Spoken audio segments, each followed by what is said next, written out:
Okay, children, we are back again for part 2. In this, we will cover the factors that are affecting the climate. Okay, so we are going to start first with latitude, but before that, let's start with the textbook read.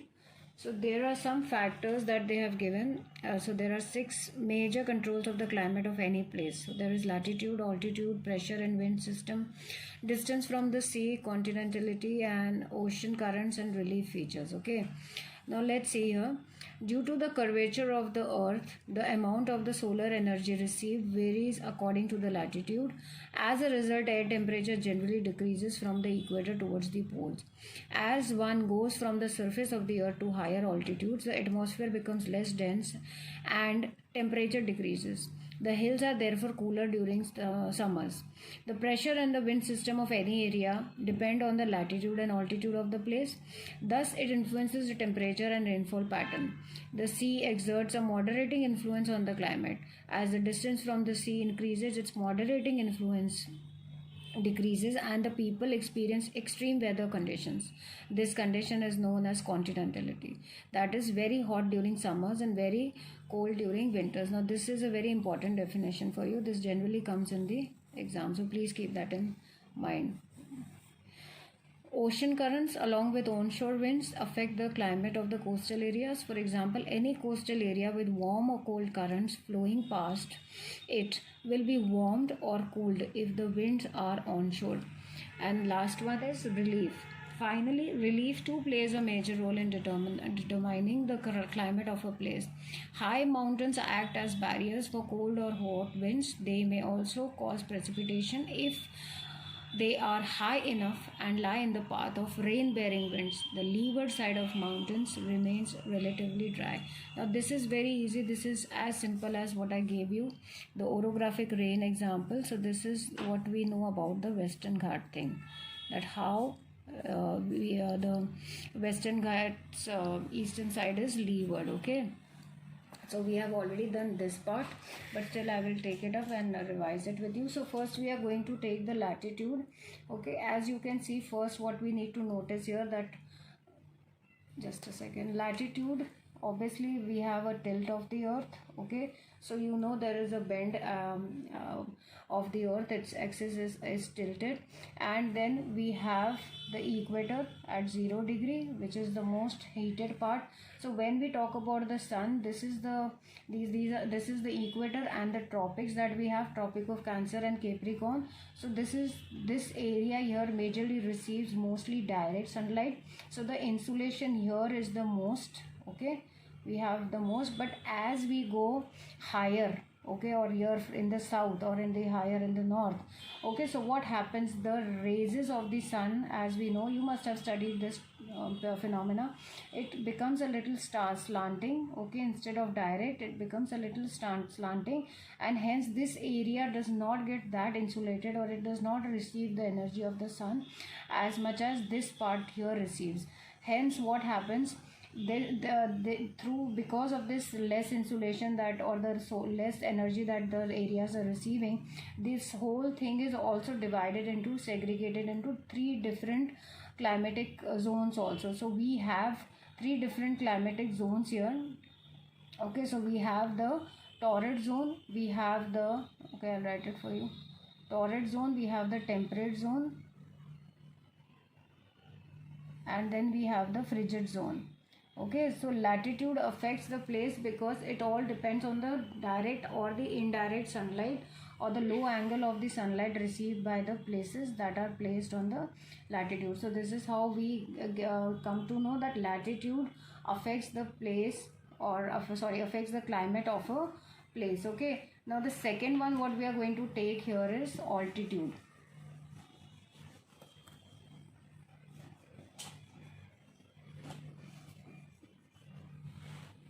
Okay, the next one is altitude. As you can see here, I have just made a rough diagram for you to understand.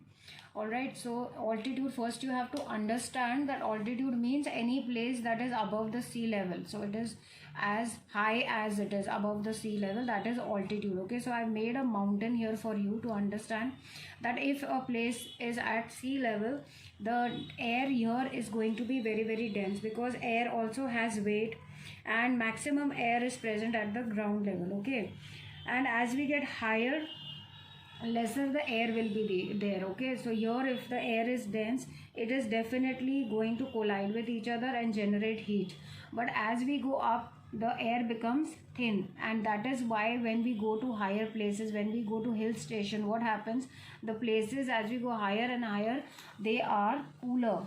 Okay, and here the places are warmer comparatively. Okay, so this is what altitude does, that if a place is higher above the sea level, then definitely the air here is not that tightly packed or that dense, and hence it does not generate that heat. Whereas when we are at a ground level, the air is very dense, hence we experience, because of the collision of the molecules, we experience warmer type of a climate. Okay, that's why in summers, why do we go to Manali and Kasauli, such places, for this very reason. Okay, now let's go on to the next one. Now the next one is distance from the sea. Okay, now there is a land, there is sea, we have sun here. Okay, so what will happen, now we know the fact that land gets heated faster in the daytime. So when the sun is going to shine in the day, so what will happen, the land will get heated up, whereas water will take time. Okay, it will not get heated up as faster as the land. Okay, now you have to remember one thing. Now if अगर एक चीज़ गर्म हो रही है तो उसका temperature high होगा. Okay, so if the temperature is high, so what will happen, the pressure will be low, and if the temperature is low, then the pressure will be high.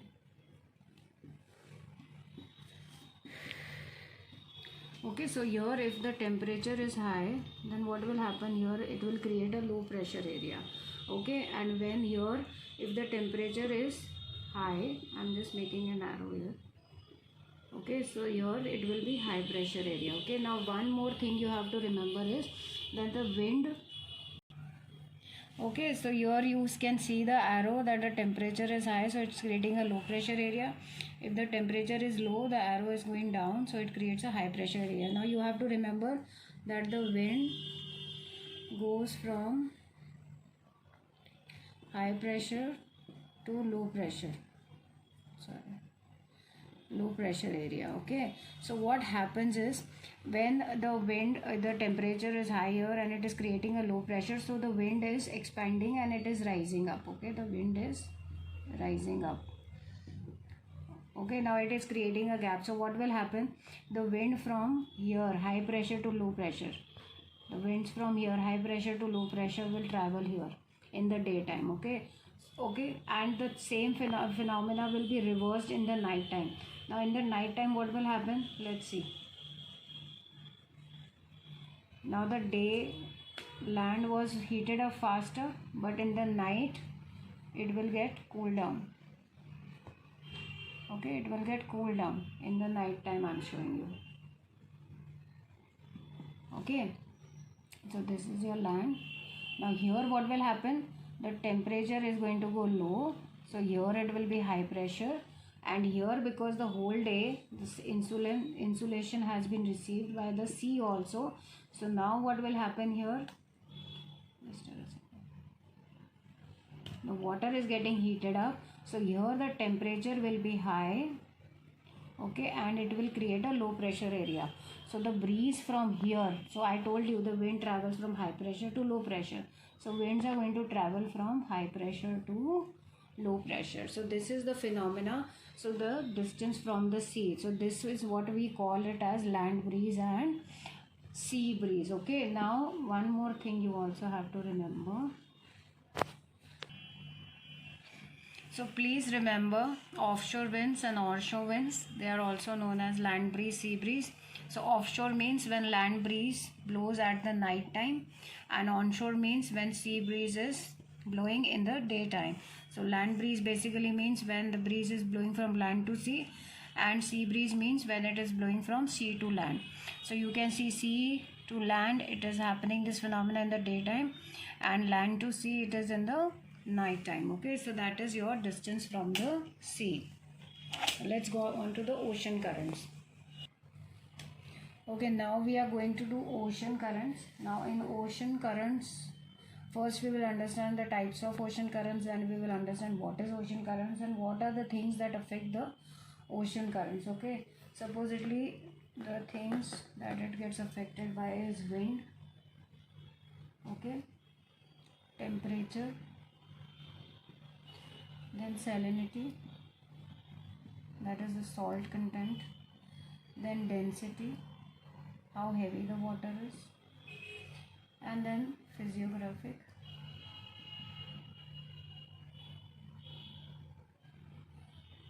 division.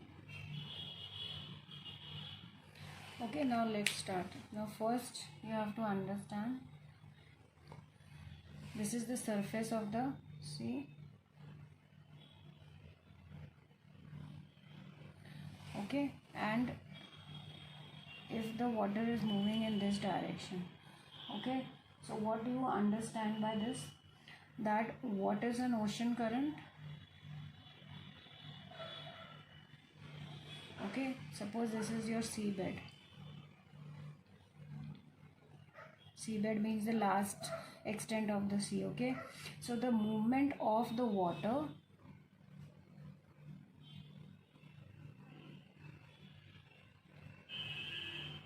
on or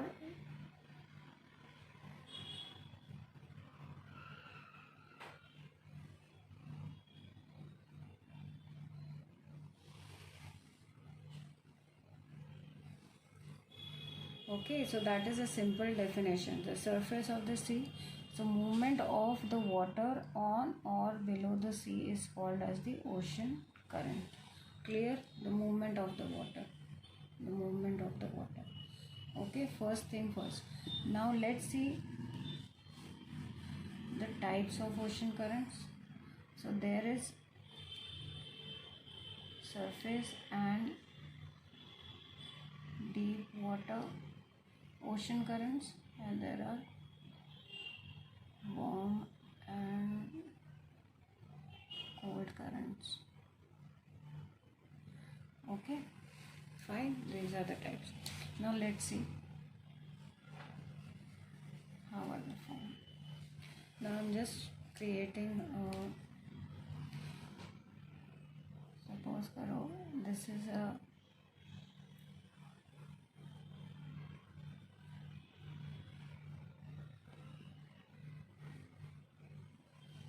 okay, this is your seabed or sea floor, and this is your surface. Okay, this is your land. Okay, and then we can just put some ice sheets here. Okay, frozen water, we can write this as frozen water. If this is a cooler region, we are assuming this to be a cooler region, and so the water has turned into ice. Okay, clear? Now supposedly if you hypothetically you think, now if this is the sun, alright, so we are just making the drawing very interesting here.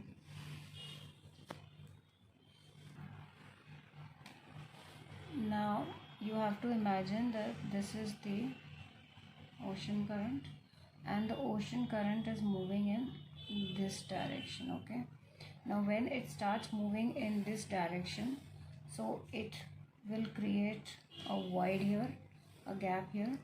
Okay, once it reaches here, now this I told you is a cooler region. All right, so when the sea water turns into ice, okay, so it kind of excludes salt out of it. So generally the ice that is created out of sea water or ocean water, it does not have the content, much of a content of salt.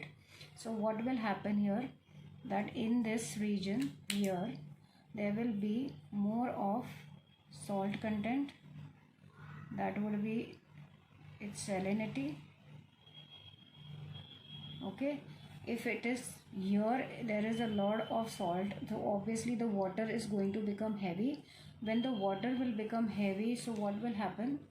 The water will sink down. Okay, this is the water is sinking down because it is dense.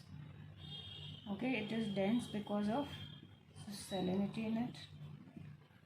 Okay, now here there is again a void here, so again the water is traveling here.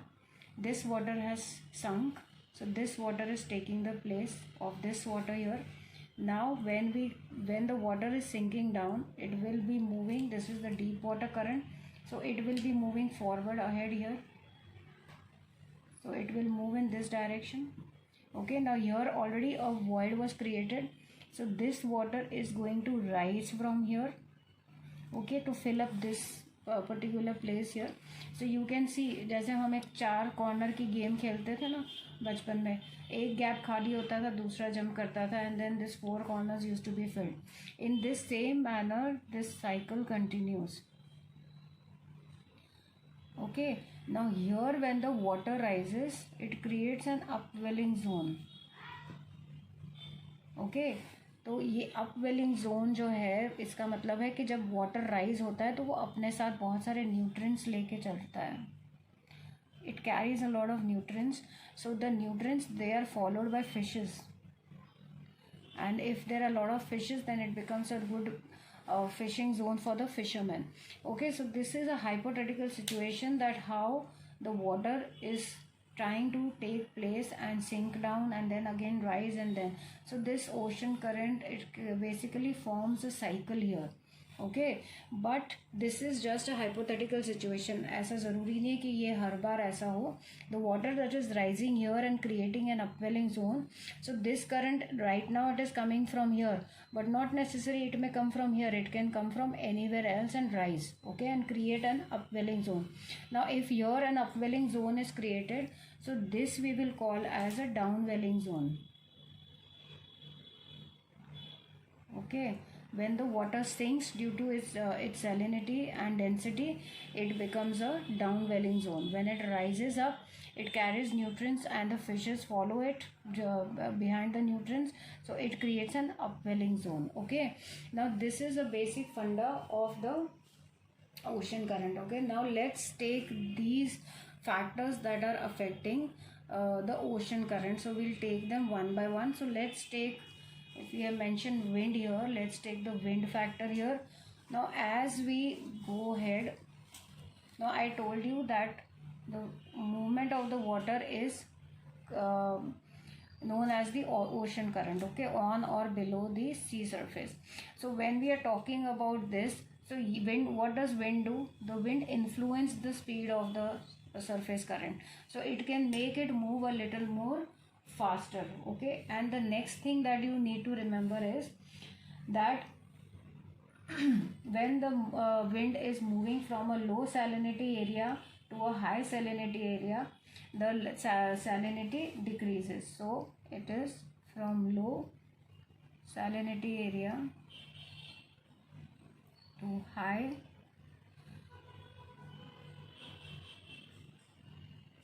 area. So what happens is equal to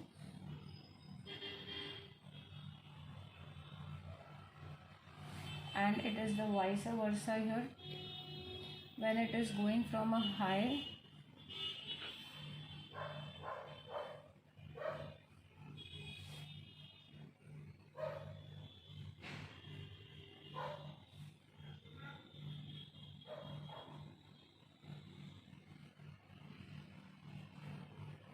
okay, so this is how the wind functions in the ocean currents. Okay, the next one is temperature. Now temperature, as you saw that how one side we had the ice sheets or loose ice or frozen ice, okay, and here we had the warmer area. Okay, so obviously now here, because of the temperature was low, so what happened? The freezing took place. When the freezing took place, what happened? The salinity, it increased in the water. Okay, if it is increasing in the water, then what happens? So these all three factors are somewhere connected. So density increased. Okay, so the temperature also affects the place, the ocean currents. Okay, so here you saw how the frozen ice was there, the salinity increase in the water, and the density decreased. Density increase, and how the dense water it went and it sunk down, creating a downwelling zone. Okay, so temperature and salinity and density are all connected. Now, whereas physiographic divisions are there, so supposedly if this is your ocean current, okay, so it is flowing. Now suppose if there is some kind of a physiographic division in between, so sometimes what happens is the ocean current may not flow directly there, it may move in opposite direction. So this may create an obstruction in between the physiographic division, and it may force the ocean current to move on the opposite directions, one north and one south or east or west, this way. Okay, so these are your ocean currents and how they are formed. Now let's take the relief. Okay, now relief you already saw that if okay, and there is this mountain in between. So basically this is known as the orographic rainfall. Okay, and how here the water being heavy and this creating an obstruction in between, the air cannot rise high, so this becomes your leeward side. Okay, so this remains dry and this becomes your windward side, and this area receives the rainfall. Okay, this we have done already, the Western Ghats formula that we had explained the phenomena, why we receive so much, around 200 centimeter of rain in that region. Okay, so this is there. So this is what the relief does, how it affects the climate of a place. Okay, now in the next video I will take a separate video for pressure, wind and the pressure belts, because that is quite a long concept for you to understand. So this cannot be done on the board. For that I will be seeing you in the next video. Till then, hope you like it and understand. If you have any questions, please put up in the comment section. I'll explain it to you there. Okay.